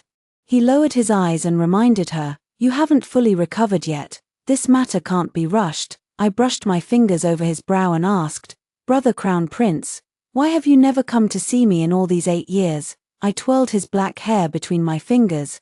"These past few days, I've been following you. But you've been distant and then close again. Have you already stopped liking me?" I covered his eyes. "I don't care. You promised to stay with me for a lifetime, don't even think about regretting it." Xiao Mo's tightly pressed lips trembled as he voiced the thoughts in his heart. "After seeing you, watching you forget the gloom and live joyfully and freely, I couldn't bear to disturb you. You once said you were willing to stay with me for a lifetime because you liked my voice, but I am mute now, and can no longer speak. You're such a talkative person. If you spent your whole life with me, how boring that would be, but I still can't help wanting to be close to you. I'm sorry." My palm was damp, and I felt my heart soften a little, but my heart still felt heavy. Such a clever person, yet so timid in matters of the heart. He deserves to be punished. I leaned down and covered his lips with mine. They were very soft and very cool. Xiao Mo's hand gripped my shoulder, as if wanting to push me away. My hands swiftly stripped off his outer robe, brushing over his chest and abdomen. Then, I suddenly pinched his side. Amham! Xiao Mo's body instantly stiffened, trembling all over. I was overjoyed and continued tickling his sensitive spots, pinching him lightly and heavily, growing more and more addicted to it. Xiao Mo couldn't help but curl up his body, laughing intermittently. "Ching! Ha ha! Stop! Ching ching! Spare me! I was wrong." I couldn't help but laugh either. Mother truly has remarkable methods. Following her steps to punish my husband, he indeed begged for mercy. I also felt refreshed and at peace. What's all this chaotic commotion? The door was pushed open, and a crowd of people surged in. Upon seeing the scene inside the room, the air fell deathly silent. Xiao Mo lay on the bed, his clothes in disarray, staring blankly at the canopy as if he had been utterly broken. I leisurely rose from the bed, draped the crown prince's outer robe over my shoulders, and tidied my unbound hair. I looked up and immediately saw the third prince. This man, still not arrested. I stood up, rushed forward, and grabbed the third prince by the neck. "Princess, brother, this is the man who secretly harmed the crown prince. Arrest him quickly." The third prince cried out, "Wronged, I'm wronged. You said it was just acting, not a matter of life and death." He grabbed my hand. "Sister-in-law, spare me, it's a misunderstanding." I was completely baffled. Out of the corner of my eye, I saw the princess and my brother both looking guilty. Slowly backing away, I threw aside the third prince, put my hands on my hips, and demanded, "What's the truth? Spill it now." My brother grimaced. "Little sister, if I tell you, promise you won't lock me in the dark room." It turned out that during the palace coup that year, I lost my memory, and Xiao Mo was poisoned and rendered mute. But Xiao Mo's poison had actually been cured long ago. The reason he didn't speak was psychological. That day, he watched helplessly as the Empress, in order to protect him, kissed her neck and died. As she fell to the ground, the Empress gazed toward the entrance of the secret chamber. Her lips moved, silently telling the crown prince, "Moa, don't make a sound." From then on, Xiao Mo never spoke again and lost his former flamboyance. The emperor and the princess tried many methods, but all ended in failure, until my brother discovered that Xiao Mo would secretly slip out of the crown prince's residence to watch me from afar. He told the princess about this, and she realized that only I could stir the crown prince's emotions. With a grand wave of his hand, he decided to put on a show. The main characters were me and Xiao Mo. At first, I pestered Xiao Mo, but he kept avoiding me. The princess grew anxious and sent the third prince to step in. deliberately bullying Xiao Mo to stage a classic beauty saves the hero scenario. As a result, Xiao Mo would rather go out boating on the lake than get entangled with me. When the treatment plan wasn't making progress, I actually managed to drag Xiao Mo out to sell kites. The princess was overjoyed and arranged for an acquaintance to pose as a passerby, making both the crown prince and me jealous. However, even though Xiao Mo was jealous, he never spoke up. The princess decided to administer a strong dose of medicine. They tricked both Xiao Mo and me into attending the hunting banquet, then deliberately made me overhear a plot to harm the crown prince, successfully driving both him and me into a desperate situation. In truth, I wasn't seriously injured, I had just been drugged with a narcotic, leaving me dazed and disoriented. Xiao Mo mistakenly believed I was on the brink of death and forced himself to cry out for help. It's said that on that day, the crown prince, his face covered in blood, kept repeating, "Save Ching Ching." The physician said that Xiao Mo's vocal cords had been unused for a long time, and the sudden strain from speaking had caused them to bleed. The third prince clutched his neck, whimpering, "Peanut for me. Why is he always the one getting beaten and scolded? He was just making a cameo appearance." Indeed, villains are always disliked. After hearing this, I had a sudden moment of clarity. No wonder the emperor, who in my memories doted on Xiao Mo, was described by the nanny as a heartless ruler. No wonder Xiao Mo, despite being mute, still firmly held the position of crown prince, so the whole pitiful crown prince persona was just a facade to lure me in. There's a sense of helplessness from having pent-up anger with no outlet. On one hand, I was being played like a fool without realizing it. On the other hand, I was playing this redemptive romance with Xiao Mo. How should I put it? It's actually quite romantic. My brother glanced at my expression and slowly led everyone out the door. He only left behind one sentence: "Sis, I'm doing this to save your husband. No one but the crown prince could put up with your nagging. I'm only thinking about your lifelong happiness." I snorted lightly. "I think you're just trying to curry favor with your future sister-in-law, aren't you?" In my memory, after my brother became the princess's study companion, he was quite the eager beaver. Wasn't he? What a simp. I was just about to chase after him and give him a good beating when someone pulled me into an embrace from behind.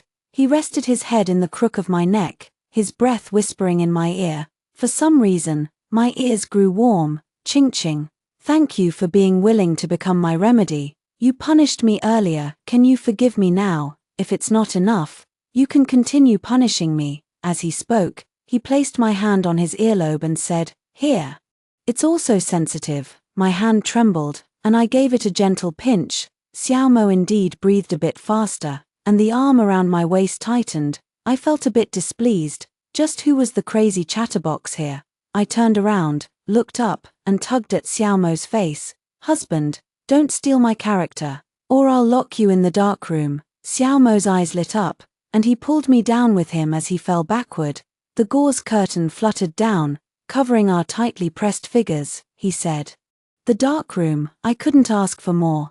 On the day I married Xiao Mo, my parents, whom I hadn't seen in 8 years, finally returned. There is an old custom in the imperial city where a family member must apply the bride's makeup to symbolize heritage and blessings. Father's eyes were red-rimmed as he carefully applied my makeup. In the blink of an eye, "Nyan Nyan is getting married. We've truly failed you, my child. I want to say, I know that father and mother left to guard the border for the greater good. Father, you don't need to blame yourself. I want to say, all these years I've missed them deeply, but I've been sensible, so I never made a fuss. At most, I just pestered my brother. Finally, I just asked softly, I've flown many kites. Did you see them when I was little? Father and mother told me that if I missed them, I should fly a kite, and the kite would carry my longing to them. So I love making and flying kites the most." Mother placed the phoenix crown on my head and looked at my reflection in the mirror, her eyes glistening with tears. "I see it. Nyen Nyen's kite always flies the highest." Father's tears instantly streamed down his face. Mother paused her movements and hugged father. All right, don't cry. Remember, your tears should only be shed for me." I couldn't help but laugh. My parents are just perfect like this, and I hope Xiao Mo and I can be the same.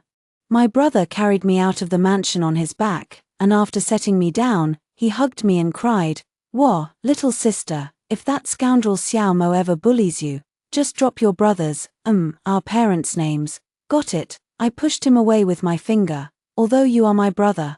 You can't hug me, my husband will get jealous." My brother looked like an abandoned puppy, his eyes glistening with tears. The princess pulled my brother into an embrace and wiped his tears.